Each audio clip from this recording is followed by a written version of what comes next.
Formal nang sinimulan ngayong araw dahil alas 9 ng umaga ang kauna-unahang mobile session ng sangguniang panlungsod ng pamahalaang lungsod ng Kawayan na ginanap sa barangay Buena Suerte. Sa panayam ng Bombo Radyo Kawayan kay sangguniang panlungsod member Paulo Eliazar del Mendo, ang nasabing mobile session ay bahagi ng layunin ng konseho na mas mailapit sa mamamayan ang mga deliberasyon at paggawa ng mga ordinansa batay sa hinaing ng publiko. Nilinaw rin niyang nagkaroon ng pagbabago sa unang napiling pagdarausan na Barangay Villaluna at inilipat sa Barangay Buena Suerte batay sa napagkasunduan ng konseho.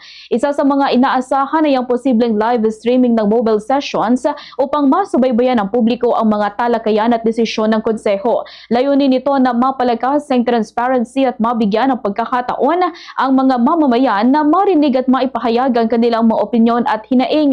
Ayon sa konseho, magpapatuloy ang ganitong uri ng sesyon sa iba pang barangay bilang bahagi ng kanilang advokasya na gawing mas bukas, inklusibo at makabuluhan ang lokal na pamamahala. Ganito ang bahagi ng pahayag ni Sangguniang Bayan member o Sangguniang Panlungsod member Paulo Eliazar del Mendo.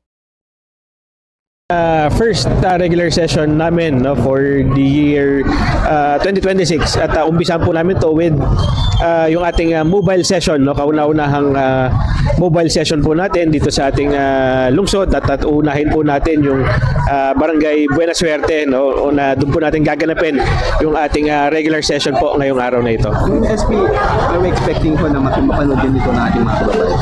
Yes, gusto po natin kasi talaga i-live to, i-live po yung ating magiging session and kaya po natin ginawa itong mobile session kasi kung mapapansin nyo talagang sa barangay na po mismo tayo pupunta kasi gusto po nating i-promote yung participatory governance, kung saan sa tingin natin na upang mas maging epektibo ang iyong paglilingkod sa taong bayan. Fast sa Radyo Bombo!